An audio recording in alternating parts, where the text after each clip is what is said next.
Winter in Australia is brutal, especially all the way in the south, but it is also my favorite time to visit here as a traveler from America. So today, we're testing the top 9 biggest ways Aussies survive the winter without ever using the heater to see if they actually work or not. And we're going all the way to the coldest state in all of Australia in the middle of winter with nothing but my summer t-shirt. Why does it sound like a terrible plan already?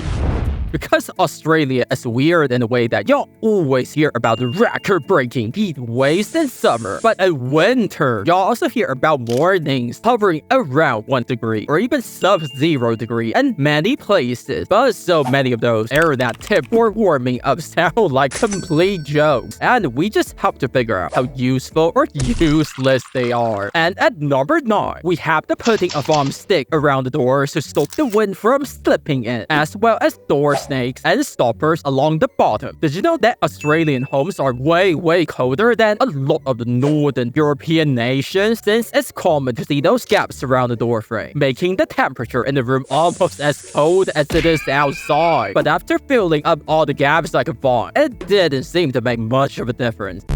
Next up, I've got this mate saying nothing keeps you warmer than a cold shower in the morning, especially in winter. This is a legit tip, by the way, with so many comments literally saying they do the same. They say to combat poison, all you need is more poison. So maybe it works about the same. Ouch, I can't feel my head. Seriously, who does this? Now, yes, y'all do see reports saying how allegedly a boosted immune system makes your skin better, yada yada. What's the point of any of that when you're literally freezing to death?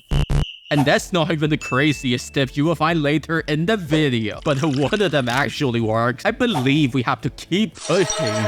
Because up next, you have Oodie, which is basically an oversized blanket that you can wear. And many times, they even got a hat on. Last year, my Aussie mate got one for herself when it was on sale. And she said it was literally a lifesaver. I believe it's made with this special type of fabric. You put this on in the middle of winter, you'll still sweat. It's that crazy. But I couldn't find one. Woolies, Target, Kmart, none of them had it. If only it's as easy as finding the sub button and giving it a big smash. That would have been a lifesaver. The best alternative I got was the thick, massive blanket given to me by the hotel. But it kinda works, so no complaint, bro.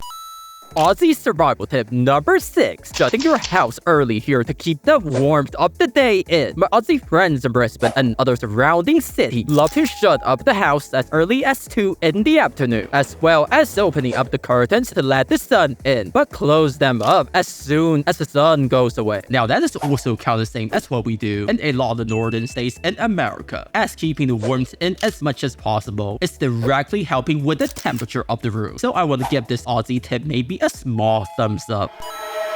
But the next couple of upcoming tips, like they're just weird, even by my standards. As Aussie tip number 5, eat a lot of spicy food with extra chili in your food. They say when you consume something spicy, a chemical compound will then send signals to your brain to activate a sudden sense of warmth, yada yada. Y'all didn't come here for a lecture, right? But lucky for us, Australia is home to some of the spiciest food in the world, from Mexican, Indian, and Sri Lankan cuisine. I even told the chef to give me all the spice you can get, and it turned out to be surprisingly delicious. But no, it doesn't work at all, and now my stomach kinda hurts. Number 4. Really thick socks made of wool. They say if it's cold, you wear socks, and then you put on a hat, because apparently that's where our body is losing a significant amount of heat. So I can definitely see a combination of this and the Oodie from earlier being incredibly effective, even if the outside wind is literally pouring into your house from all the massive door and window gaps.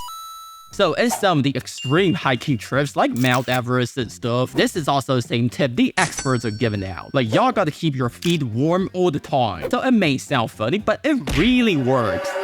But can we say the same for any of the upcoming tips? Or will they fumble just like taking a cold shower? Because up next, you have covering the windows with bubble wrap. Mate, I never would have thought the bubble wrap could be used in this manner. They say you're supposed to cut it to fit the size of your window, find a way for them to stay in there, and that's enough. Apparently the bubble wrap is supposed to let the light in, but keep the freezing outdoor temperature from slipping in. And when y'all no longer need it, y'all can just take it off with no damage to the window whatsoever. The only issue is that y'all have to do this for every single window, for every single room, especially in like bedrooms and bathrooms. But seriously guys, where did y'all get that many bubble wrap? Do y'all own Amazon or something? Also, is it not a bit weird that you will have friends coming over and then see all the windows literally covered in wraps? Like, I know it totally works, but it has to be unnerving to look at throughout the whole winter, right? But that will not be crazier than the next winter survival tip, and that is the hot water bottle. One of my Aussie mates loves to say how his feet are always cold in winter, and hot water bottles simply do magic for him. What y'all do is that you heat them up beforehand, pop them under the bed cover about half an hour to an hour before going to bed, and man, it literally feels like sleeping inside an oven, man. There are also electric blankets that heat up, and also a heating pad placed below your bed. But that is getting into heating territory. And like I said, no heater allowed in the video. But the water bottle, that's a massive thumbs up for y'all. But number one is the one I can never wrap my head around, and that is to simply escape to Northern Australia, like Cairns and Darwin, or even Brisbane during the winter, as it is so good at this time of the year. Now, Cairns is incredibly lovely over the winter, and it never really gets cold. Darwin, on the other hand, I have never been there, but they say in winter, it can be as high as 32 degrees, and the lows only ever go down to about 21 degrees. My Aussie mates, they're actually call winter the money-saving season, because they can finally turn up the air conditioning. But Brisbane, excuse me, 20 degrees day after day is not what I would call pleasantly warm. And in my experience of flying to Brisbane from Tasmania, Brisbane actually feels a lot colder, which literally makes no sense. So how exactly do you guys stay warm in the winter like this? Maybe there's a special way of staying warm that only you know about. Please be sure to put down in the comments. Cause frankly, anything without using the heater is saving a bit of that utility bill. It's a lifesaver in the crazy inflation these days.